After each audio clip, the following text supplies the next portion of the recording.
बंधुओं, सुदर्शन चक्र का वार जो है कभी खाली नहीं जाता और यह वार किसी ब्रह्मास्त्र से कम नहीं होता है जो कभी भी फेल नहीं हो सकता है।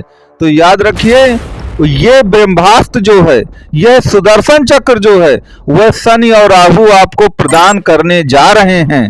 तो अब वो समय आ गया है जब आपको लाखों और करोड़ों में नहीं बल्कि अरबों में खेलने की जो सोच है वो रखना है। लेकिन आप यह लाखों और करोड़ों से अरबों में कैसे पहुंचेंगे, इसके लिए क्या करना पड़ेगा और यह सब कैसे होगा, उसी का विशद जो विवेचन है वह आज की इस वीडियो में किया जाएगा। तो आप चाहे मकर राशि के हों या मकर लग्न के हों, आप इस पूरे वीडियो को देखिए। याद रखिए, आपके पास वह सुदर्शन चक्र, वह ब्रह्मास्त्र आ जाएगा जिसका वार कभी खाली नहीं जाएगा। तो बंधुओं, इसमें आखिरकार हमको करना क्या पड़ेगा? तो आप दो शब्दों को केवल याद रखिए, केवल दो शब्द याद रखिए। अगर आपने इन दो शब्दों पर अमल कर लिया तो याद रखिए, वह ब्रह्मास्त्र और वह सुदर्शन चक्र आपको मिल जाएगा जो आपकी लाखों करोड़ों नहीं बल्कि अरबों की यात्रा करवाएगा। तो वह दो शब्द क्या हैं? वह दो शब्द जो आपके लिए आते हैं, एक है टॉप, सर्वोच्च, और दूसरा है कंटिन्यूटी।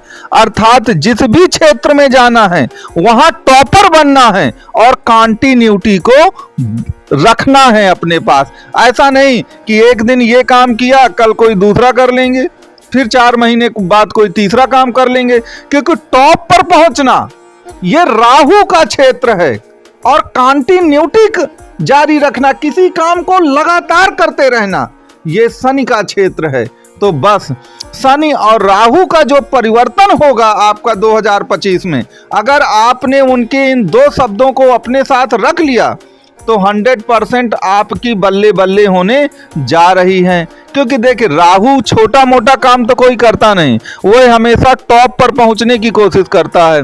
और शनि का एक ही ध्येय वाक्य है कि जिस काम को पकड़िए उसे कंटिन्यू रखिए। ऐसा नहीं है कि कुछ दिन कर लिया, कुछ दिन बाद चलिए अब दूसरा कुछ करते हैं, फिर तीसरा कुछ करेंगे, फिर चौथा काम कर लेंगे। अगर इस तरह आप करेंगे तो वह ब्रह्मास्त्र या सुदर्शन चक्र हाथ में नहीं लगता है। अब ऐसा क्या हो रहा है, आप पूछेंगे कि 2022, 23, 24 में तो हम बहुत बुरी पोजीशन में थे, अब ऐसा क्या होने जा रहा है कि वह ब्रह्मास्त्र या हमारे पास जो एक प्रकार का सुदर्शन चक्र है वो लगने वाला है हमारे हाथ? तो देखिए, एक चीज याद रखिए कि कोई भी ग्रह, आप कुंडली में हमेशा याद रखिएगा कि अगर कोई ग्रह अपने नक्षत्रों में चला जाता है तो वह बहुत ताकतवर हो जाता है। तो शनि और राहु उन राशियों में जाने वाले हैं जहां वह अपने नक्षत्रों में भी जाएंगे, क्योंकि आपके राहु देव 2025 में चले जाएंगे आपकी कुंभ राशि में। कुंभ राशि में उनका शतभिषा नक्षत्र पड़ेगा। निश्चित तौर पर वो बहुत ताकतवर हो जाएंगे। शत का मतलब तो वैसे भी 100 होता है, 100 गुना ताकत उनके अंदर आ जाएगी। दूसरा, जो आपके शनिदेव हैं वो मीन राशि में जाएंगे 2025 में। तो मीन राशि उत्तरा भाद्रपद नक्षत्र से मिलकर बनेगी। निश्चित तौर पर उनकी शक्ति बढ़ जाएगी क्योंकि उन्हीं का नक्षत्र है। और यहाँ पर याद रखिएगा, शनि और राहु वैसे तो नकारात्मक एक निगेटिव ऊर्जा रखते हैं बहुत ज्यादा, लेकिन याद रखिए जब ये अपने नक्षत्रों में पहुंच जाते हैं ना, तो यही जो अपार निगेटिव ऊर्जा है, नकारात्मक ऊर्जा है, वह पॉजिटिव एनर्जी में बदल जाएगी, सकारात्मक ऊर्जा में। आपने देखा होगा परमाणु बम क्या होता है, न्यूक्लियर एनर्जी जो होती है वह निश्चित तौर पर एक नकारात्मक एनर्जी है, लेकिन जब हम मानव कल्याण के लिए उसे यूज करते हैं उसी परमाणु ऊर्जा को, तो याद रखिए वही हमारे लिए ब्रह्मास्त्र और सुदर्शन चक्र का काम करती है। तो यही सब होने जा रहा है। लेकिन अब इसके सिवा और क्या क्या होगा? इसके सिवा जो मैंने आपको बताया कि आप लाखों करोड़ों नहीं बल्कि अरबों में खेलेंगे, तो इसके सिवा और क्या क्या होगा? तो याद रखिएगा, अगर आपका कोई मैटर कोर्ट में लंबित है तो याद रखिए शनि और राहु ही लोगों को कोर्ट कचहरी में फंसाते हैं। तो अब उससे निकलने का सबसे उत्तम समय होगा 2025।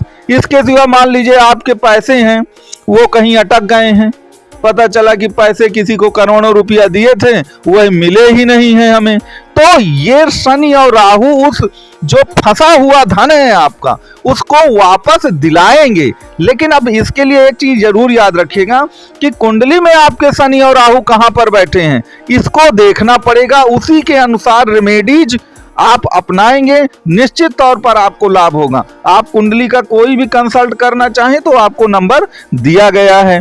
तीसरा यहाँ पर याद रखिएगा, इनकी जो ये पॉजिटिव एनर्जी है शनि और राहु की, अगर आपका कोई डाइवोर्स का मैटर या फैमिली मैटर किसी भी तरह का हो तो याद रखिए शनि और राहु जो हैं वही इन मैटरों पर फंसाते हैं लोगों को। तो निश्चित तौर पर उन मैटरों से बाहर निकलने का एक सर्वोत्तम समय आपके पास होगा। आपका कोई जमीनी मुकदमा फंस गया है या आप कर्ज के जाल में फंसते चले गए हैं, इन सभी चीजों के बारे में शनि और राहु का जो ब्रह्मास्त्र है वह निश्चित तौर पर आपको 100% सभी प्रकार की जितनी भी मुसीबतें हैं सबसे बाहर निकाल लेगा। अब यहाँ पर एक बात हमेशा याद रखिएगा कि आपको अपनी कुंडली को एक बार जरूर निहार लेना है। कुंडली में आपको देखना है कि शनि और राहु कहां बैठे हैं। देखिए शनि और राहु को चंद्रमा के साथ नहीं होना चाहिए या चंद्रमा से दृष्ट नहीं होना चाहिए। जब चंद्रमा के साथ शनि और राहु हो जाते हैं या दृष्टि संबंध बना लेते हैं तो वहां पर जाकर के दिक्कतें पैदा होती हैं। इस बात को आपको ध्यान देना है। मान लीजिए आपकी कुंडली है, ज्यादातर कुंडलियों में मैंने देखा कि शनि चंद्रमा एक साथ बैठे हैं या दृष्टि संबंध बना रहे हैं या शनि और राहु के साथ चंद्रमा बैठ गया या चंद्रमा की राशि में राहु बैठ गया कर्क में, तो वहां पर फिर आपको थोड़ा सा कॉशियस रहना है। इसके लिए आपको कुछ उपाय करने होंगे। उन उपायों को आप जैसे करेंगे निश्चित तौर पर आपकी सभी प्रकार की दिक्कतें जो हैं समाप्त हो जाएंगी। अब यहाँ पर जो भी शनि और राहु की नकारात्मक ऊर्जा सकारात्मक ऊर्जा में बदलने जा रही है उसका जो उपयोग है वह आपको आराम से करना है। देखिए शनि क्या है, शनि बहुत पेशेंस रखते हैं और शनि घमंडी बिल्कुल नहीं है। ऐसा नहीं है कि आपके पास थोड़ा सा सफलता आई आप पेशेंस बिल्कुल भूल गए, आपके पास धन आया आप घमंड में चूर हो गए, आपने गरीबों को अपमानित करना शुरू किया। तो याद रखिए शनि तो गरीबी और गरीबों के देवता हैं। फिर शनि एक्शन भी लेते हैं और एक्शन आप जानते हैं शनि का एक्शन जो होता है ना वो बहुत कठोर होता है, जो निश्चित तौर पर फिर आपको उसी स्थिति में पहुंचा देगा जहां आप हैं।